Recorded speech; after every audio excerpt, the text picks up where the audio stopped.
Hey guys, it's the Turbo FD, and today I wanted to do a comparison between the two most popular semi-auto snipers, the MK11 and the M417. Now, mind you, my comparison will have facts such as recoil, damage, spread, and accuracy, but I will also be giving my own opinion on the rifles. These two rifles are neck and neck stats-wise, but there are little key differences that are important to both.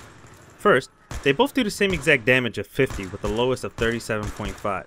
So basically, the majority of the time you will have a 2-shot kill for both rifles. Now, if you're less than 20 meters, then it will be a 1-shot kill to the head. But one of the major differences between the two would be its maximum range. The MK11 has a maximum range of 2,750 meters, while the M417 has 500 meters less, which is a huge difference. Onto another major difference, which will be the magazine size. The M417 beats the MK11 here, with a magazine size of 20 rounds. While the MK11 has a mere 10-round magazine. Now I have no clue as to why the MK11 has only 10 rounds, considering its real-life counterpart has 20 rounds. But hey, what can you do? Next would be the weapon's firing rate, which really isn't that big of a difference in my opinion. The MK11 has 260 rounds per minute, while the M417 beats it with 295 rounds per minute.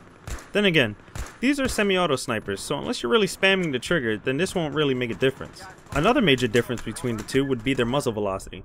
The MK11 tops the M417 with a muzzle velocity of 550 meters per second, compared to the M417's 450 meters per second. The MK11 seems to be up there in muzzle velocity with the bolt-action rifles such as the L96 and the JNG90. This is really important, especially when shooting long range, since you will need to hit them twice. So the bullet speed needs to be quick in order to get the hit the second time, especially if the target's moving. Moving on to their recoil.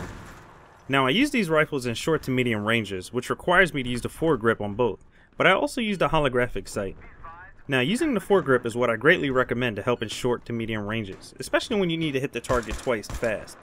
The MK11 with the foregrip has a muzzle climb of 0.67 inches, beating the M417 by 0.22 inches, which is helpful when making that second shot count.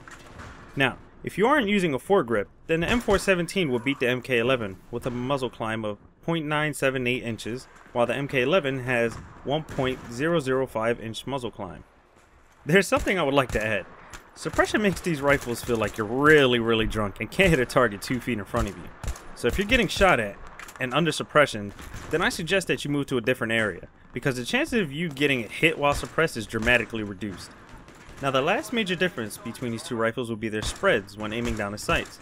The MK11 wins over the M417 in this category, with a spread of 0.0033 inches on all positions such as stand, crouch, and prone, while the M417 has a spread of 0.100 inches.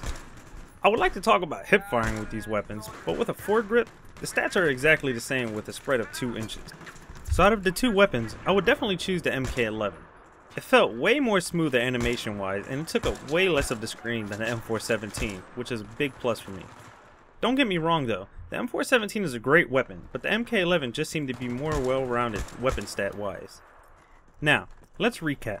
For the MK11, it has a higher muzzle velocity, it handles recoil better with foregrip, more accurate when aiming down the sights, but it has slower follow-up shots, a higher recoil without the foregrip, and a 10-round magazine. Now the M417. It has faster follow-up shots, a 20-round magazine, and less recoil than the MK11 without the foregrip. But it has a slower muzzle velocity, it's less accurate when aiming down the sights, and it has a higher recoil than MK11 with the foregrip. Well guys, I provided you with some facts that you can use when determining which weapon to use. If you choose one over the other, let me know why in a comment below. I hope you enjoyed the video and can like and subscribe. Look out for my Battlefield 4 weapon comparison video next Tuesday, and as always, thanks for watching.